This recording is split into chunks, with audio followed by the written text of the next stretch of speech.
Madame Katungu, une habitante du territoire de Nyiragongo, se réveille chaque matin pour désherber son petit potager. Depuis la présence des scories sur les plantes de son champ, elle ne peut plus cueillir les légumes de son champ, craignant de tomber malade.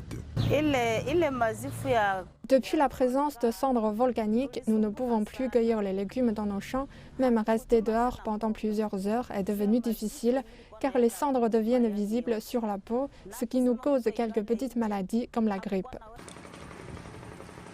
Dans le territoire de Nyiragongo, certains villages ont déjà connu cette situation. Des cendres volcaniques ont souvent été visibles sur les plantes dans de nombreux champs et sur tout objet laissé dehors, une réalité qui inquiète au plus haut point les habitants de la région. Certains commençaient déjà à craindre une énième éruption, mais selon l'Observatoire volcanologique de Goma, la présence des scories ne devrait pas inquiéter la population, car c'est un phénomène naturel qui apparaît après chaque éruption.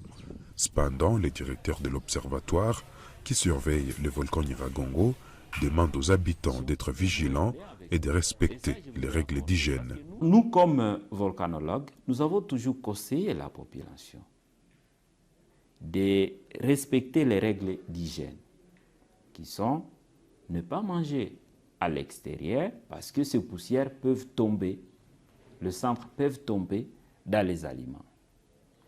Et aussi de laver les légumes parce que les légumes qui sont récoltés doivent être lavés avant qu'ils soient consommés. Nous avons aussi l'eau de pluie. L'eau de pluie va aussi traverser l'atmosphère qui contient ces poussières. Et donc, si on consomme cette eau, on va aussi consommer ces particules toxiques pour la santé. Le volcan Nyiragongo, qui est responsable de la présence de la cendre volcanique, était en éruption le 22 mai. Officiellement, 32 personnes ont été tuées, des centaines de maisons détruites, entraînant les déplacements de dizaines de milliers de personnes. Zanem Netizaïdi à Goma pour CGTN français.